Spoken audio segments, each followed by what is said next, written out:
ఉత్తరప్రదేశ్లోని మజీద్ మందిర్ వివాదం తీవ్రమైనటువంటి ఉద్రిక్తత పరిస్థితులకు దారితీసి ఇప్పుడు దేశవ్యాప్తంగా ఆందోళన కలిగిస్తుంది. అసలు అక్కడ ఏం జరుగుతుంది?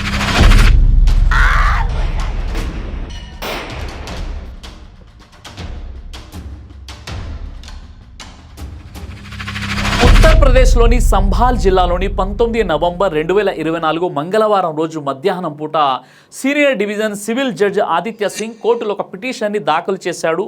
1526లో సంభాల్ జిల్లా చాందౌసిలో ఉన్నటువంటి జామా మజీద్ ఒక ఆలయాన్ని కూల్చివేసి కట్టడం జరిగిందని ఆయన ఆ పిటిషన్లో తెలుపడంతో పిటిషన్పై స్థానిక కోర్టు కొన్ని గంటల్లో న్యాయమూర్తి ఒక అడ్వకేట్ కమిషన్ను నియమించి అదే రోజు మజీద్లో ప్రాథమిక సర్వే నిర్వహించాలని ఆదేశించారు. నవంబర్ 29లోగా సర్వే నివేదికను తమ ముందు సమర్పించాలని కోర్టు ఆదేశించింది కూడా. కోర్టు ఆదేశాల మేరకు అదే రోజు ఏఎస్ఐ అంటే ఆర్కియాలజికల్ సర్వే ఆఫ్ ఇండియా మొదటి సర్వే పూర్తి చేసింది. ఏఎస్ఐ మళ్ళీ కోర్టు ఆదేశాల మేరకు ఆదివారం నవంబర్ 24 ఉదయం షాహీ జామా మజీద్ రెండవ సర్వే చేసేందుకు ఏఎస్ఐకి చెందినటువంటి సర్వేయర్ల బృందం చౌందాసి పట్టణానికి చేరుకోగా స్థానికులకు పోలీసులకు మధ్య ఘర్షణ జరిగింది. ఒకరిపై ఒకరు రాళ్ల దాడి మరియు వాహనాలను తగులుపెట్టుకోవడంతో పాటు ఈ ఘర్షణలో 4 వ్యక్తులు మరణించారు. దీంతో మృతుల ఇళ్లలో విషాదంలో ఉన్న మహిళలు తీవ్రంగా ఏడుస్తున్నారు. ఇందులో స్వీట్ షాప్ నడుపుతున్న 34 ఏళ్ల వయసు ఉన్న నయీం ఘాజీ యొక్క తల్లి, నా కొడుకు నూనె కోసం బజార్కు వెళ్ళాడు, ఉదయం 11 గంటలకు తనపై బుల్లెట్ ఫైర్ చేయడంతో చనిపోయాడు అని తెలిపింది. నా తరపున కేసు వేసి పోరాడే వారు కూడా ఎవరు లేరు, నాకు అల్లా ఆధారం తప్ప ఏ ఆధారం లేదు అని ఆమె కన్నీరు మున్నీరు అయి విలపిస్తుంది. मेरा कोई ना बाबू, मैं तो बेसहारा हूँ, मेरा तो अल्लाह का सहारा। కనీసం నా కొడుకు మృతదేహాన్ని ఇవ్వండి అని విలపిస్తూ వేడుకుంది ఆ ముసలి తల్లి. పండ్ల బండి నడుపుకునే హనీఫ్ ఈ హింసలో తన 22 ఏళ్ల కొడుకు బిలాల్ని కోల్పోయాడు. బిలాల్ బట్టలు కుట్టేవాడు. తన తండ్రి ఢిల్లీ నుండి సరుకు వచ్చిందని ఫోన్ రాగానే బిలాల్ వెళ్ళాడు. అక్కడే షాప్ వద్ద ఫైరింగ్లో నా కొడుకు చనిపోయాడని అతను ఆవేదన వ్యక్తం చేశాడు. ఇంకా అనీసా అనే మహిళ తన 17 ఏళ్ల కొడుకు మొహమ్మద్ కైఫ్ మృతితో తల్లడిల్లిపోతుంది.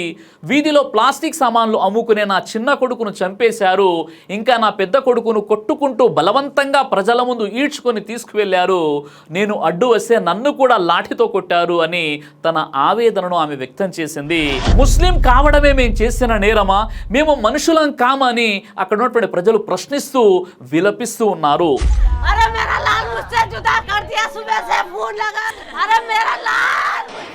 ఉత్తరప్రదేశ్లోని సంభాల్ జిల్లాలో మసీదు సర్వేపై జరిగిన హింసాకాండ ఎలక్ట్రల్ మాల్ ప్రాక్టీస్ నుంచి దృష్టి మరల్చేందుకు రాష్ట్ర ప్రభుత్వం ప్రేరేపించిందని సమాజ్వాదీ పార్టీ అధినేత అఖిలేష్ యాదవ్ గారు ఈ విషయాన్ని సోమవారం ఆరోపిస్తూ, మా వద్ద ఉన్న వీడియోల ఆధారంగా ఇది ప్రభుత్వం కావాలని చేసిన పని అని మాకు తెలుసు అని చెప్పారు.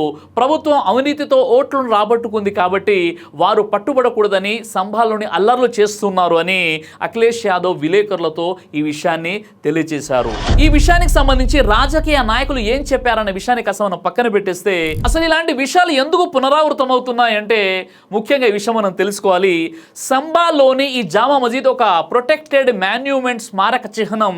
ఈ విషయం డిసెంబర్ 22, 1920లో పురాతన స్మారక చిహ్నాల సంరక్షణ చట్టం 1904లోని సెక్షన్ 3 సబ్సెక్షన్ 3 ప్రకారం ఇది monument of national importance and figures ASI website లో ప్రకటించిన ఆగ్రా సర్కిల్ మొరాదాబాద్ డివిజన్ కేంద్ర రక్షిత స్మారక చిహ్నాల జాబితాల్లో ఒకటి.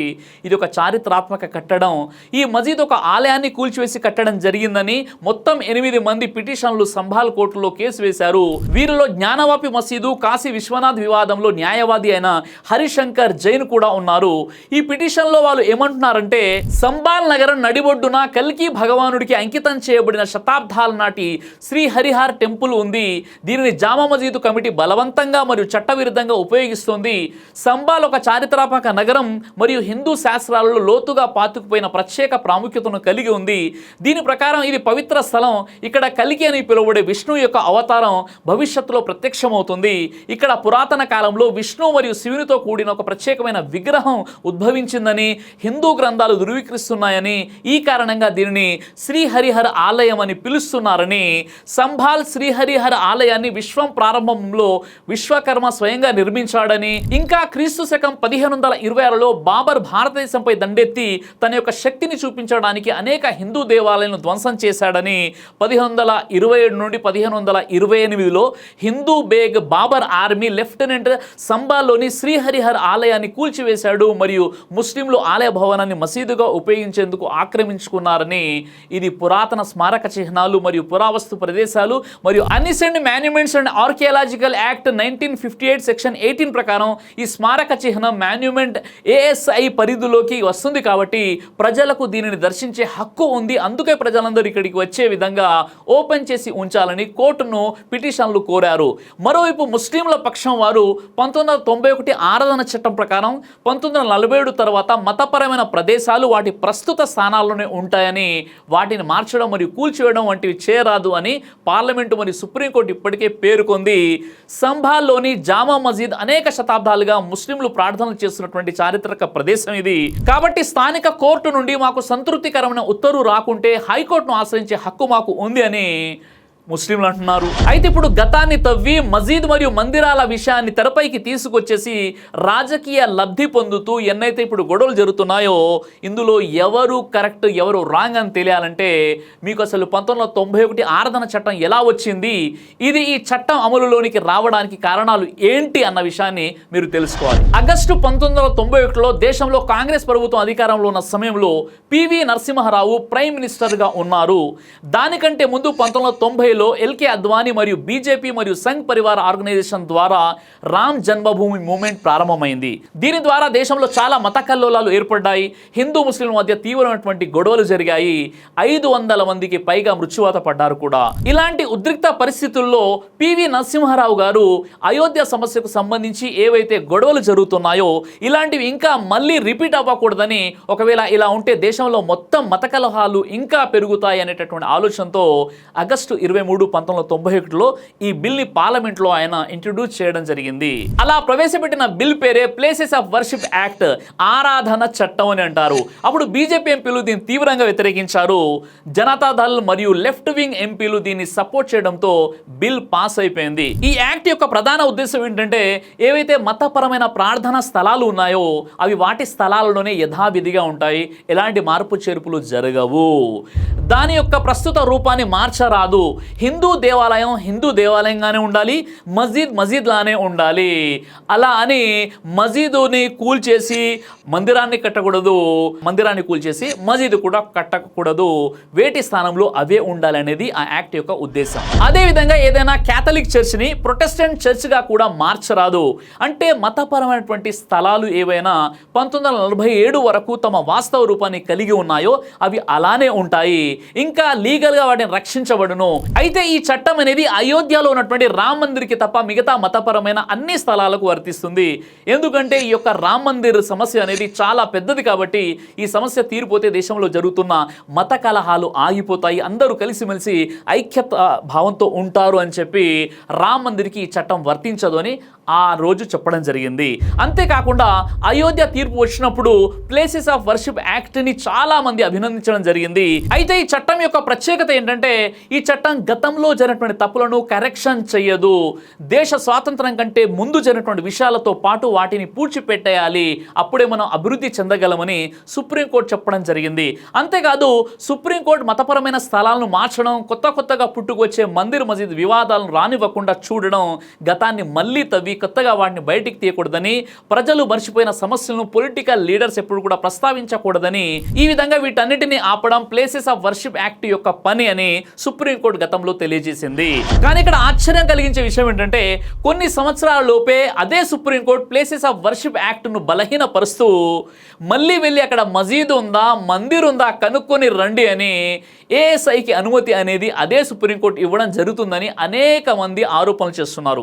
ఇందులో జస్టిస్ చంద్రచూడ్ ప్రధాన పాత్ర పోషించారు అని కూడా చర్చ జరుగుతుంది. ఇప్పుడు ఒకవేళ సర్వే అక్కడ 500 సంవత్సరాల క్రితం దేవాలయం ఉంది అని చెప్పితే అక్కడ మసీదు తొలగించరాదు. ఎందుకంటే అలా చేయాలి అంటే ప్లేసెస్ ఆఫ్ వర్షిప్ యాక్ట్ 1991ను తొలగించాల్సి ఉంటుంది. ప్రభుత్వం అనుకుంటే ఈ చట్టాన్ని తొలగించడం చాలా సులభం, కానీ అలా చేయదు. ఎందుకంటే కొన్ని వేల కేసులు పుట్టుకొస్తాయి. ప్రభుత్వం ఇక వీటి వెనకే పనిచేయాల్సి వస్తుంది. కాబట్టి చట్టాన్ని మార్చవద్దు, కానీ అవసరం ఉన్నప్పుడు చట్టంలో ఉన్న లోపాలు వాడుకుంటూ అటు ఇటు మారుస్తూ ఏదైనా ఒక మస్జిద్ మందిర్ సమస్య బయటకు తీస్తారు. జడ్జి గారు సపోర్ట్గా నాన్ ఇన్వాసివ్ ఆర్కియాలజికల్ సర్వేకు అనుమతిస్తాడు. దాంతో ఇక హిందువులు అంటారు ఇది మా మందిరం అని చెప్పి, ముస్లింలు అంటారు ఇది మా మస్జిద్ అని. ఈ విధంగా హిందూ ముస్లింలు కొట్టుకొచ్చేస్తారు. ఇదే జరుగుతుంది. ఆ తర్వాత రాజకీయ నాయకులు వచ్చి చూడండి మనం ప్రమాదంలో ఉన్నాం, మన మతం ప్రమాదంలో ఉంది అని రెచ్చగొట్టే మాటలతో ప్రసంగాలు చేస్తారు.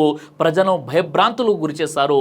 ఫలితంగా ఎన్నికల్లో భారీ మెజారిటీతో విజయం కూడా సాధిస్తారు వీరు. మన దేశంలో చర్చ అనేది దేశ అభివృద్ధి కోసం జరగదు. 500 సంవత్సరాల బాబర్ మరియు ఔరంగజేబ్ చేసినటువంటి పనులపై చర్చ జరుగుతుందంటే ఇది సిగ్గుచేటు కాకుంటే ఇంకేంటండి. దేశ చరిత్రలో తప్పులు జరిగాయి, దేవాలయాలు కూల్చబడ్డాయి, అందులో ఎలాంటి సందేహం లేదు. కానీ చరిత్ర చూసినట్లయితే తప్పులు అనేటటువంటివి ప్రతి దేశంలో జరిగాయి. కేవలం ఇండియాలోనే కాదు, హిట్లర్ ఎన్నో క్రూరమైనటువంటి హింసలు చేసినా కానీ ఈరోజు ప్రపంచం జర్మనీకి చాలా ప్రాధాన్యత గౌరవం ఇస్తుంది. అమెరికా జపాన్పై న్యూక్లియర్ వేసినటువంటి బాంబు తర్వాత జపాన్ మరియు అమెరికా ఈ రోజుకి కూడా స్నేహితులుగానే ఉన్నారు. ఫ్రాన్స్ మరియు ఇంగ్లాండ్ కొన్ని వేల సంవత్సరాల నుంచి కొట్లాడుకుంటున్నారు. అయినా ఆ రెండు దేశాల మధ్య హై స్పీడ్ ట్రైన్ నడుస్తుంది. కానీ మన దేశంలో చాలా విచిత్రం ఏంటంటే గతాన్ని తవ్వుతూ ప్రస్తుత అభివృద్ధిపై దృష్టి సారించడం అనేది జరగదు. ఈ ప్రభుత్వం డెవలప్మెంట్ అనేది ప్రభుత్వం మర్చిపోయిందని అనిపిస్తుంది. దేశ ప్రధానమంత్రి, హోంమంత్రి మరియు చీఫ్ జస్టిస్ ఈ మందిర్ మస్జిద్ సమస్యలపై ప్లేసెస్ ఆఫ్ వర్షిప్ చట్టాన్ని యథావిధిగా అనుసరించబడును అనే ఒక్క స్టేట్మెంట్ ఇస్తే ఒక్క గంటలోనే ఈ సమస్య అనేది తీరిపోతాయి. ఇక ఇక్కడ మత ఘర్షణలు జరగవు, హిందువులు చనిపోరు, ముస్లింలు కూడా చనిపోరు. కానీ అలా చేయరు. ఇక సంబాల్లోని 500 సంవత్సరాల క్రితం పాతదైన జామా మసీద్ విషయంలో కోర్టు రెండవ పక్షం వారి మాట పూర్తిగా వినకుండానే సర్వేకు ఆదేశించి నవంబర్ 29లోగా పూర్తి సర్వే రిపోర్ట్ను మాకు సమర్పించాలని ఆదేశించింది. మసీద్ యొక్క సర్వే కోర్టు ఆర్డర్ జారీ చేసినటువంటి రోజే ఏఎస్ఐ మొదటి సర్వే పూర్తి చేసింది. ఇంత తొందరపాటు ప్రభుత్వం మరియు కోర్టు రోజువారీ కేసులో చూపిస్తే భారతదేశం ఎప్పుడో విశ్వగురు అయి ఉండేదేమో. సుప్రీంకోర్టులో 83,000 కేసులు పెండింగ్లో ఉన్నాయి. హైకోర్టులో 60 లక్షల కేసులు పెండింగ్లో ఉన్నాయి.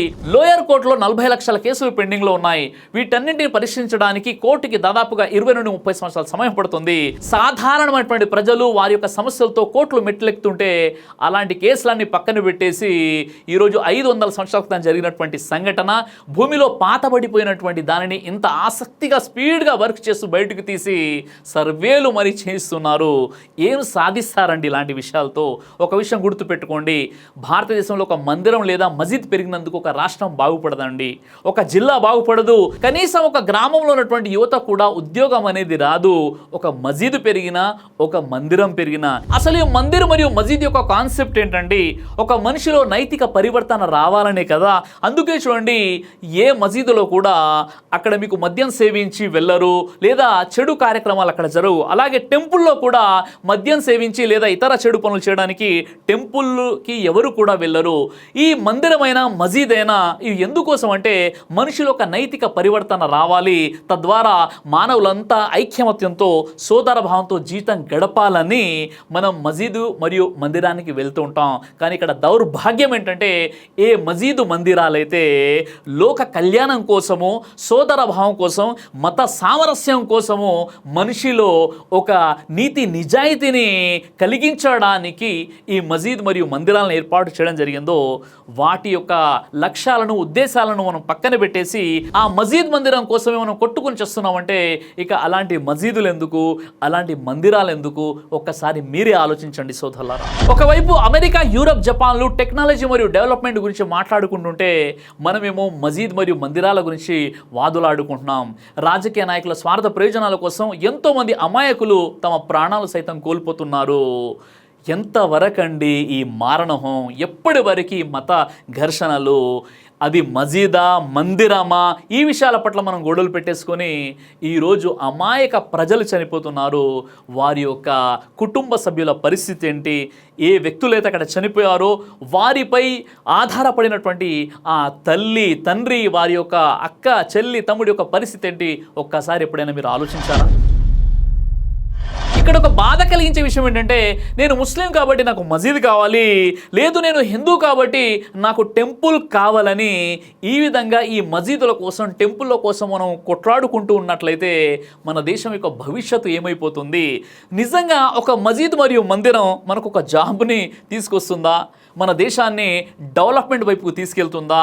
లేదా మన దేశంలో ఏదైనా పెట్టుబడులు రావడానికి ఈ మసీదులు లేదా మందిరాలు ఆ ఫారెనర్స్ని ఎవరినైనా ఆకర్షిస్తాయా అంటే అలాంటి ఎలాంటి లాభాలు లేవు. అంతేకాకుండా ఈరోజు హిందువుల్లో కొంతమంది, ముస్లింలో కొంతమంది ఎలా తయారైపోయారంటే, ఇలాంటి సమస్య వచ్చినప్పుడు వీటి వెనక ఉన్నటువంటి కుట్ర కోణం ఏంటి, ఎవరు ఇలా చేస్తున్నారు, ఎందుకు చేస్తున్నారు, వీరి వల్ల లాభం ఏంటి, ఇలాంటి పనుల వల్ల మనకేమైనా లాభం ఉందా, ఈ విషయాలు ఏది ఆలోచించకుండా నేను హిందూ కాబట్టి నేను టెంపుల్కి సపోర్ట్ చేస్తాను, నేను ముస్లిం కాబట్టి నేను మసీద్కి సపోర్ట్ చేస్తానని ఈ విధంగా మనలోనే మనం ఘర్షణలు చేసుకుంటూ వెళ్ళిపోయినట్లయితే మన దేశ భవిష్యత్తు ఏమైపోతుందో ఒక్కసారి ఆలోచించండి సోదరులారా.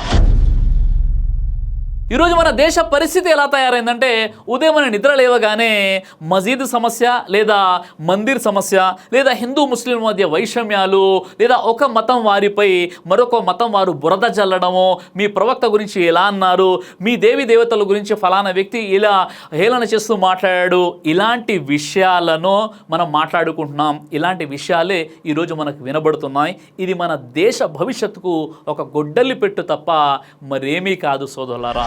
ఈ విషయంలో మీ యొక్క అమూల్యమైనటువంటి కామెంట్ ఏంటో సంస్కారబద్ధంగా నాకు తెలియచేయండి. జై హింద్. దైవ ప్రవక్త ముహమ్మద్ సల్లల్లాహు అలైహి వసల్లం వారు తెలియజేశారు, కడుపుకు సంబంధించినటువంటి అన్ని రకాల వ్యాధులకు అద్భుతమైనటువంటి ఔషధం తల్బీనా. ఇది దైవ ప్రవక్త వారి సున్నత్, మంచి ఆహారం, ఇమ్యూనిటీ బూస్టర్, ఇందులో షిఫా ఉంది. ఇది మంచి ఔషధంగా కూడా పనిచేస్తుంది కాబట్టి పిల్లలు అయినా పెద్దలు అయినా ఎవరైనా దీనిని ఉపయోగించవచ్చు. అలాగే ఖురాన్లో దైవం తెలియజేశాడు, తేనెలో మీకు స్వస్థత ఉంది అని. కాబట్టి స్వచ్ఛమైనటువంటి ఫారెస్ట్ హనీ కోసం మీరు సంప్రదించండి. అలాగే పురుషుల కోసం ప్రత్యేకంగా తయారు చేయబడినటువంటి షాహీ హల్వా, ఇది లైంగిక సమస్యలను దూరం చేసి శృంగార సామర్థ్యాన్ని పెంచుతుంది, మీ దాంపత్య జీవితంలో మంచి అనుభూతినిస్తుంది. ఇందులో ఎలాంటి సైడ్ ఎఫెక్ట్స్ లేవు. ఇది కంప్లీట్గా హెర్బల్ ప్రొడక్ట్స్తో తయారు చేయబడినటువంటిది. కాబట్టి స్క్రీన్పై కనిపిస్తున్నటువంటి ఈ నెంబర్స్కి కాల్ చేసి మీరు ఇప్పుడే ఈ ప్రొడక్ట్స్ని ఆర్డర్ చేసుకోవచ్చు. కొరియర్ ఫెసిలిటీ కూడా ఉంది.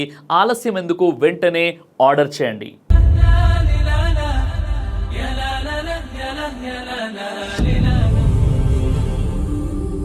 బ్రదర్ సిరాజ్ అని యూట్యూబ్ ఛానల్ని మీరు సబ్స్క్రైబ్ చేసినట్లయితే ఇన్షాల్లా దేవచిత్తం అయితే మీకు వీడియోస్ వస్తుంటాయి. అదేవిధంగా బ్రదర్ సిరాజ్ అనేటటువంటి ఫేస్బుక్ని కూడా లైక్ చేయడం వల్ల మీకు వీడియోస్ వస్తుంటాయి.